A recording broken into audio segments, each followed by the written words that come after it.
South Korea is one of America's most important strategic and economic partners in Asia, as the US's seventh largest trading partner, while the US is South Korea's second largest export market after China.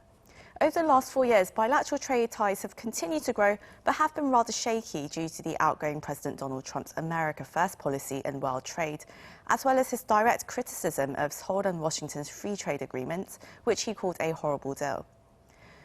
With President-elect Joe Biden's projected win in the US election, many observers, including those in Korea, hope a change of administration will also bring a change of atmosphere to the global economy.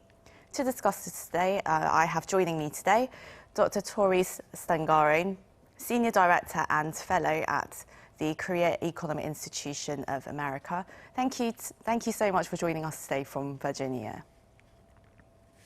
Thanks for having me. And we also have joining us Dr. J.R. Reagan, CEO of Idea Explorer Global, joining us from Daejeon. It's great to see you again. Thank you for having me. Well, let's start with you, Dr. Stangarone. Now, most market watchers and economists seem to think that Joe Biden's win will generally benefit the global economy. Here in Korea, Uri Finance Research Institute says that South Korea's GDP growth next year could rise to 0.1 to 0.3 percentage points due to Biden's victory, while Hyundai Economic Research Institute says it could boost it by up to 0.4 percentage points. Would you say you're also optimistic? I think I am. A lot of this will come down to how the United States and the rest of the world are able to continue to manage COVID-19. But what I think the transition to a president-elect and then President Biden helps to bring about is you'll see more stable U.S. leadership. You will see a more cooperative leadership with the international community, a re-engagement most likely with the WHO.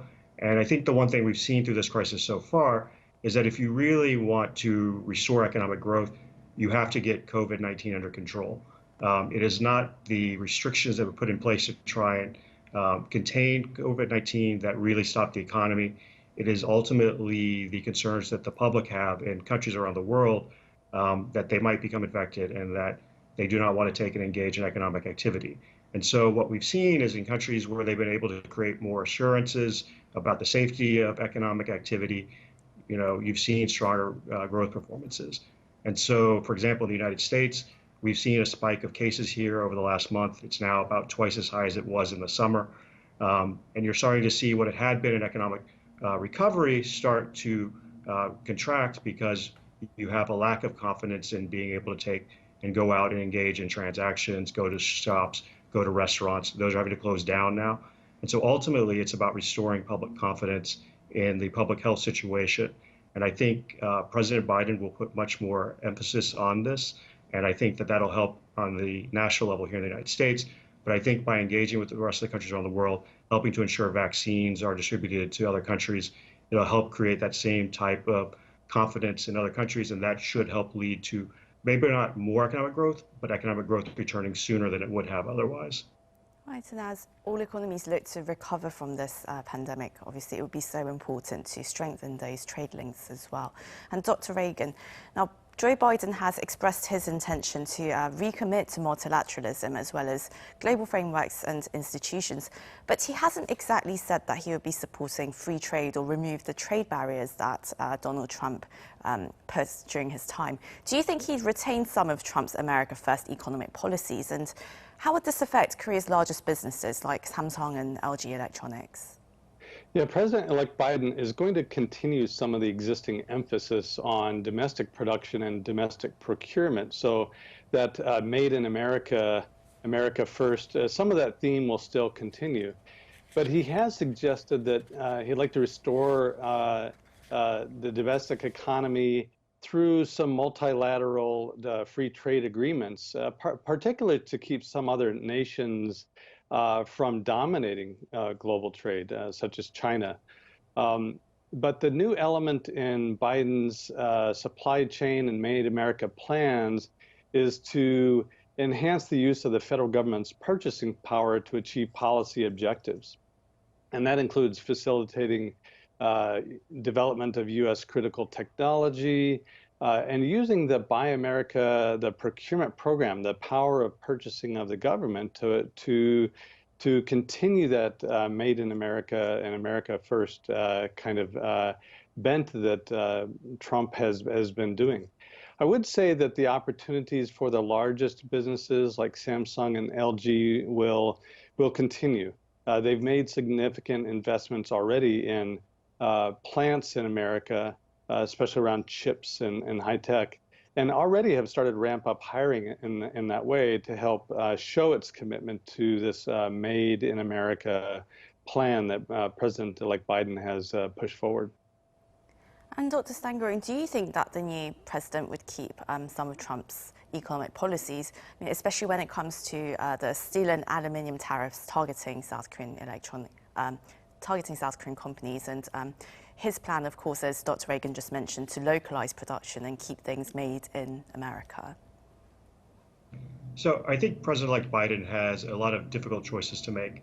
He ran as someone who wanted to restore the United States' position internationally, that he would take and restore our relations with our allies.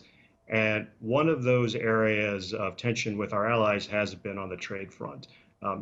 South Korea took and agreed early on to a quota on its steel exports to the United States. Other countries, such as our European allies, have faced tariffs on their steel and aluminum exports to the U.S. So I think he will need to address this issue. I could see him, perhaps not right away, but eventually taking and removing those tariffs from U.S. allies, but keeping them in place on other countries. So, for example, China is the largest exporter of steel, and it has the largest amount of overcapacity in the world. So I would not expect necessarily to see those tariffs removed on China, but I would think, in time he will do this. But I think the challenge for him is that he needs to balance economic recovery of the United States, repairing relations with allies, and all of this is going to take some time and be a balancing act for the administration coming in.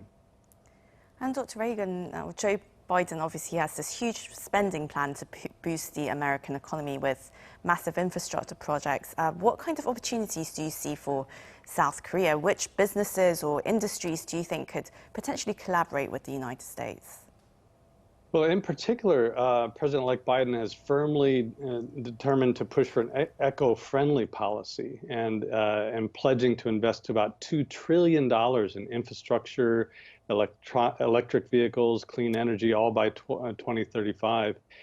This tends to align with the New Deal, the Green New Deal that the Moon Jae-in, the Korean administration, has put forward. So this plan should benefit Korean industries related to batteries, eco-friendly cars, renewable energy, and those sorts of things. He also wants to push for a restoration of a stable semiconductor supply chain in the U.S. because he views that not just as an industry, but as an essential element of national security. So we should see, I think, some benefits there related to 5G and 6G technology, semiconductors, and those sorts of things. I would say the challenges, though, would be on those businesses that are carbon intensive. And so being an export-led economy, Korea has done very well in exporting automobiles, steel, and chemicals, petrochemicals. But it's going to be challenged in meeting the demands of the Biden administration in setting carbon goals on companies that it does business with. And I think that's going to be the real challenge of Korean companies is how do you become competitive and reduce your carbon footprint at the same time? And Dr. Stangerin, I'd love to hear your thoughts on this as well. What kind of opportunities you see for South Korean firms, as well as some risk factors, as Biden also, he's aiming to hike corporate tax and, as Dr. Reagan mentioned, turn America into a net zero economy. Yeah, I think, one opportunity that sticks out to me is actually in hydrogen. We talked about the Green New Deal briefly. And if you look at what California was planning to do in terms of really boosting hydrogen usage there, what Hyundai has done in this area in terms of trying to become an exporter and developer of hydrogen vehicles, but not just passenger vehicles, also cargo vehicles. They have a pilot project in Switzerland. I could really see some work to where you have more cooperation between the state of California with the Biden administration, working on trying to convert long-haul trucking in California, perhaps some other Western states initially, to really try and develop hydrogen as a fuel source for trucking and then eventually perhaps passenger vehicles. As I mentioned, the Biden administration is very keen on having allied cooperation.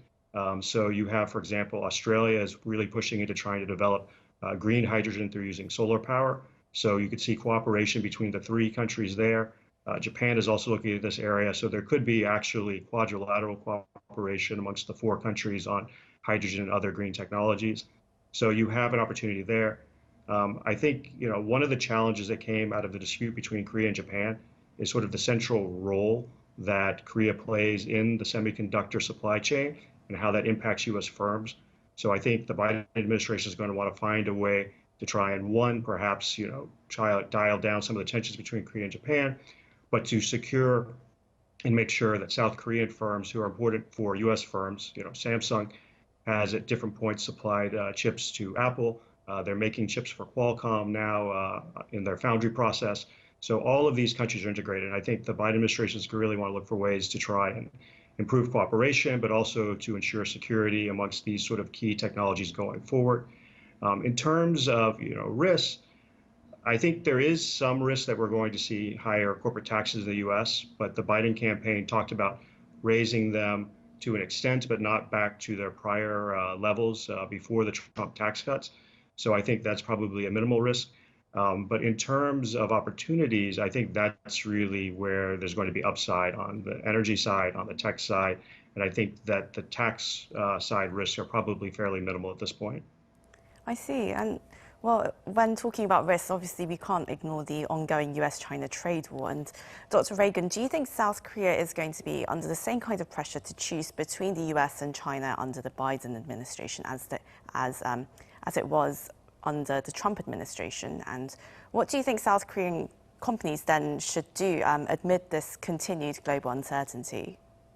Well, I think there's always going to be pressure on trade partners. Certainly, South Korea is very dependent upon China. It actually exports about 160 billion US dollars in trade there. It only exports about 73 billion to America. So you can see it's actually a more important trading partner.